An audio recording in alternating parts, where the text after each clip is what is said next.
ချက်တင်မင်္ဂလာပြပြနေပြည့်စုံပါစီချောင်းဥစွာပထမနှုတ်ခွန်းဆက်တာအပ်ပါတယ် your daily fortune page ကနေပဲလိုက်လေးစွာချူစုပါတယ်ကျွန်တော်ဆရာထအောင်ရှင်းပါကျွန်တော်ထပ်လို့ဒီမီးကျင်တဲ့ပြိတ္တများ39953535 0951535335ဆိုတဲ့နံပါတ်ကနေဆက်သွယ်မိမှန်နေပါတယ်ဗျာဒီကနေ့တော့တောက်ကြသားသမီးများတို့အောက်တိုဘာလ21ရက်ကနေ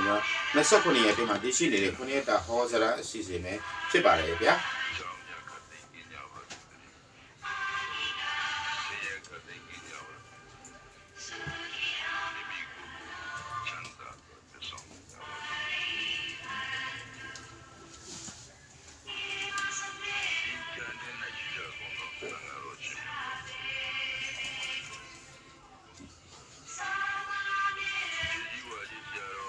大家的里面有的လုပ်ငန်းမှာရှိတဲ့တကားတွေချန်စီယိုတွေအခန်းတွေအားလုံးအကုန်ဝင်တတ်တယ်။ဒါကြောင့်မလို့ဟုတ်တကူကတေချာဝင်တတ်တယ်ဝင်ပြီးနေပြီလို့ပြောလို့ရတယ်။အဲ့နေရာမှာလုံးဝတေချာသွားကြည့်လို့ချီရလက်ရတွေတော့ရှိနေတတ်တယ်။ဒါကြောင့်မလို့တေချာပြန်ပြီးကြည့်တဲ့ကိုယ့်ရဲ့ချန်စီယိုတွေကိုချန်တိုင်းတွေကိုဖြုတ်ပြီးတော့ဝင်နေဆိုတာမျိုးရှိတယ်။အနားဘဝင်ချင်းမှာအဲ့လူကလည်းတေချာမြင်နေကြပုဂ္ဂိုလ်ခေါင်းမှာဒဏ်ရာရနေတဲ့ပုဂ္ဂိုလ်အဲ့လူကဘောင်းကြီးအမြဲတမ်းဝတ်တတ်တယ်ခါမှာလည်းကြိုးတစ်ချောင်းကိုအမြဲတမ်းခြိထားတတ်တယ်အဲ့လူကကိုအပေါက်ကနေဝင်တယ်အမြဲတမ်းချောင်းကြည့်နေတယ်ဘယ်ချိန်ဝင်လာမယ်ဘယ်ချိန်ဝင်ရမယ်ဘယ်ချိန်ခိုးရမလဲလို့ကြံစီနေတဲ့သဘောမျိုးဖြစ်ပါတယ်အဲ့တော့ဒီ channel ဒီထဲကိုဝင်မယ်ဒီထဲကိုပြီးတော့မရှိရဝင်ယူလိုက်မယ်မရှိရယူလို့တော့တန်မိုးရှိတာတန်မိုးမရှိလဲယူမှာလေသူကလည်းယူကိုယူမယ်ယူကလူကလည်းယူကြောင်ကြောင်နဲ့အဲ့လိုလူမျိုးကနေတော့ခင်ဗျားတို့ဒုက္ခပေးတတ်တယ်ဒါကြောင့်မလို့ကိုယ်အိမ်မှာရှိတယ်ကိုယ်ပတ်ဝန်းကျင်မှာရှိတယ်ကိုယ်လုပ်ငန်းမှာရှိတဲ့နေရာဌာနတွေမှာအဲ့လူကိုရှိနေနေဆိုရင်အဲ့လူကိုဒေတာကြီးကထားစေချင်ပါတယ်အဲ့တော့ပေါ်ဆာထားမယ်ဆိုရင်တော့အဲ့လူကဝင်ပြီးတော့ကိုယ်အိမ်ကိုလုပ်ငန်းကိုဖြစ်စည်းသွားတာမျိုးဖြစ်တတ်တာပေါ့ဗျာဒါအရေးကြီးတဲ့ကိစ္စမျိုးဖြစ်တဲ့အတွက်ဒီကြီးစွာထားပြီးတော့ပြုလို့ဆိုရင်စေချင်ပါတယ်အဲ့တော့အဲ့ဒီကိစ္စကိုပြုလို့ဆိုရင်တဲ့ channel တေချာပြုပြင်မှုတွေလုပ်တယ်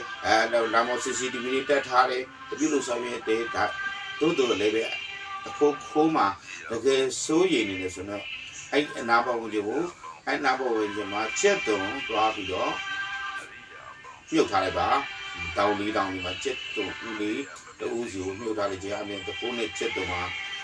တက်ခင်းပြပါတယ်ဒါကြောင့်မလို့တခိုးလောကမနာနိုင်တော့ဘူးဆိုပြီးတော့အဲ့လိုပုံစံမျိုးလုပ်ပါဒါအဲ့ဒီလိုလုပ်တဲ့အချိန်ကလည်းဘယ်သူမှမရှိတဲ့အချိန်ညဘက်အချိန်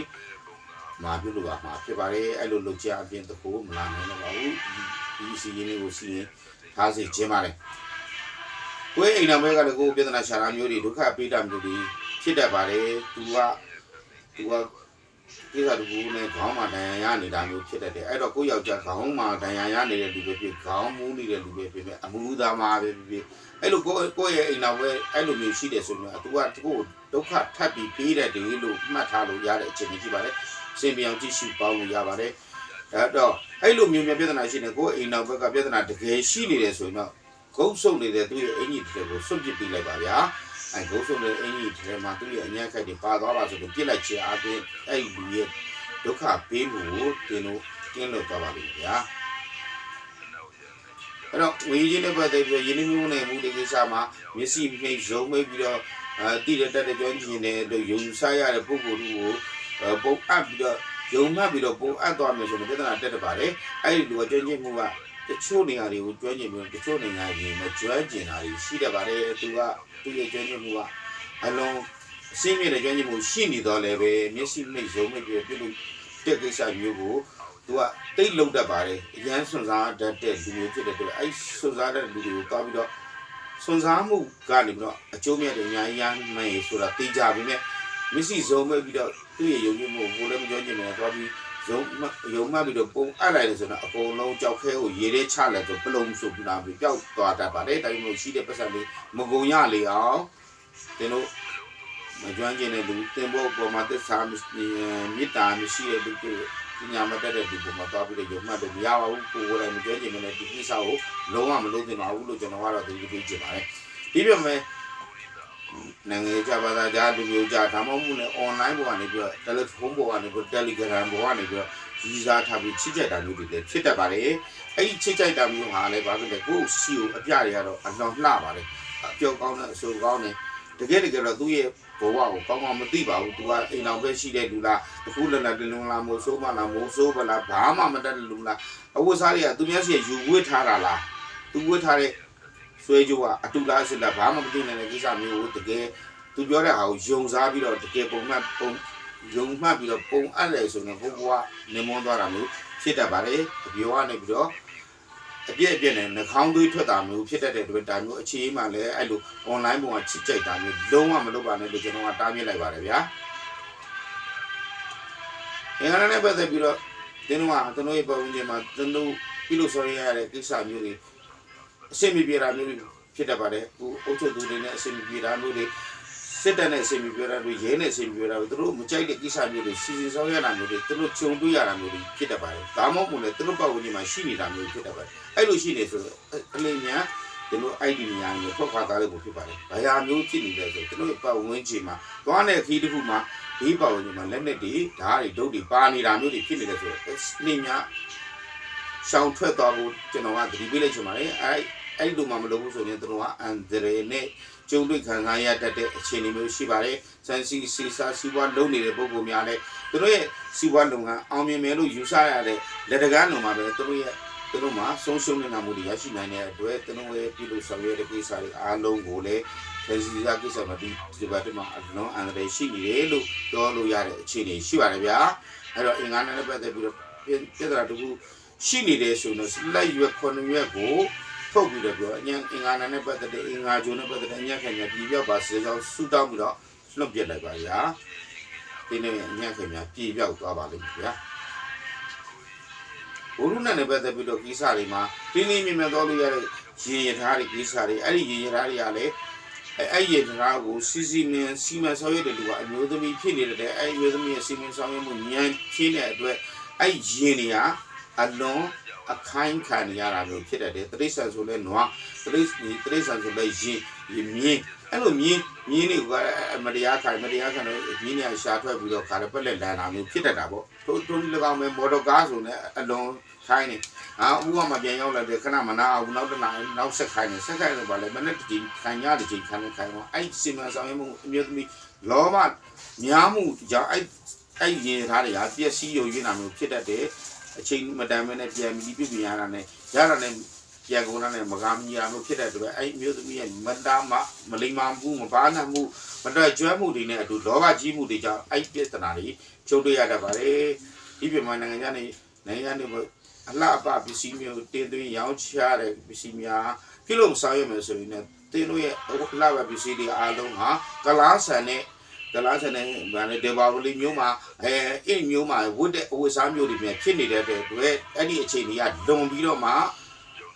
ပြီးသွားတဲ့အချိန်တွေကမှာဒီပစ္စည်းတွေအလုံးဝရောင်းချရတာမှမျိုးမှမဖြစ်တော့ပါဘူးသူရဲ့ဟိုမှာနေ့တကူတရုတ်နေ့တကူနီလာရေတရုတ်နေ့တကူနဲ့ပတ်သက်တဲ့အဝတ်စားမျိုးအဲ့လိုမျိုးခရစ်စမတ်နီလာခရစ်စမတ်နဲ့နီလာတဲ့အဝတ်စားမျိုး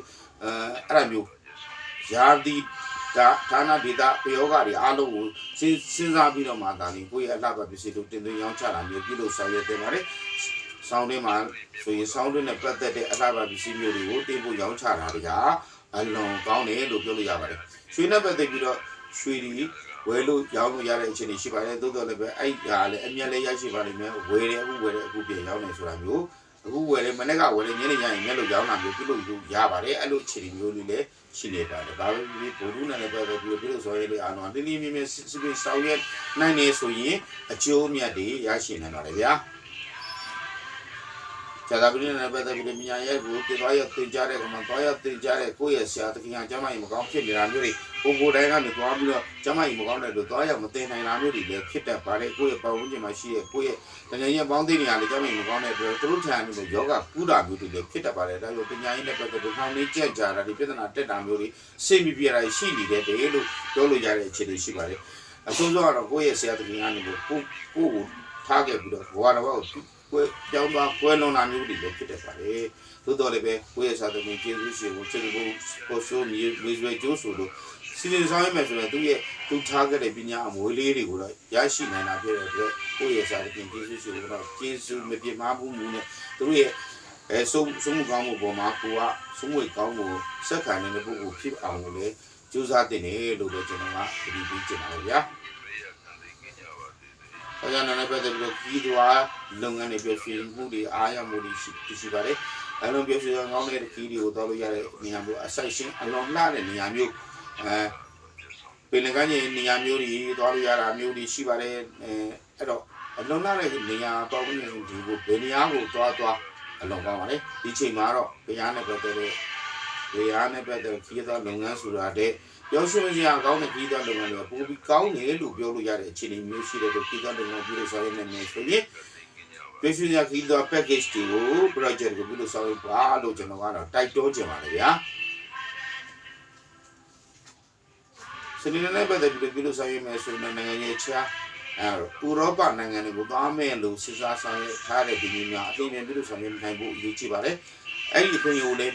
မြန်ပြုလို့ဆောင်ရမှာကလည်းရရှိမှာဖြစ်ပါတယ်အဲ့ဒီအစီအစဉ်ကိုကြိုတင်ဆောင်ရရမယ်အဲ့တော့လေးများကိုကနှင်းမြန်မဆောင်ရတဲ့ကြိုတင်ဆောင်ရထားမှဖြစ်မယ်အဲ့ဒီဆောင်ရမှုတွေကိုမဆောင်ရဘူးဆိုရင်နောက်ကျပြီးတော့ဗာလဲအရှင်းမပြေမှုတွေဖြစ်မယ်အခွင့်အရေးကခဏလေးပဲရမယ်ရတဲ့ခွင့်အရေးတွေကိုဟာလားဥရောပနိုင်ငံတွေကိုသွားဖို့ပြင်ဆင်ထားတဲ့လူများရတဲ့ခွင့်ကိုအသိဉာဏ်ပြုလို့ဆောင်ရနိုင်မှာလည်းရမယ်ဒါကြောင့်ကြိုတင်ပြီးတော့စီမံဆောင်ရထားဖို့တတိပေးကြပါတယ်နိုင်ငံခြားကနေတော့ဒီစီတွေတင်ပြဖို့တွေနိုင်ငံရဲ့ပူညီရရှိဖို့တွေလည်းဥရောပနိုင်ငံတွေကနေပြီးတော့အလုံးကောင်းနေပါတယ်လို့ပြောလို့ရပါတယ်ဗျာကဲဘာသာကြားလူမျိုးကြားတွေနဲ့အစိပ်ပြေးမှုတွေအဖြစ်ထိပေါက်မယ်ဆိုရင်ထိထိုးဖို့အတွက်3လို့3ညတော့5တော့2တော့နံပါတ်တွေပါအောင်ထုတ်ပါ3ရဲ့3ရဲ့5ရဲ့2တဲ့နံပါတ်တွေပါအောင်ထုတ်လိုက်ရှာပြီးဒီစုကြီးပေါက်ကြပါဆိုလို့လည်းဆူတောင်းပေးလိုက်ပါတယ်တော့ကြတဲ့များဒီဘက်မှာကြည့်ရှိနေတဲ့ညခတ်ဒီအားလုံးကိုလည်းပြောပါဖြစ်ပါတယ်ညအခတ်ဒီအစိုးတွေပြဿနာတွေဒုက္ခတွေအားလုံးလုံးဝမရှိကြပါစေနဲ့ပြီးပြောက်ကြပါစေလို့လည်းကျွန်တော်ဆုတောင်းပေးလိုက်ပါတယ်ကျွန်တော်ပြေးတဲ့ရေရာတွေပဲ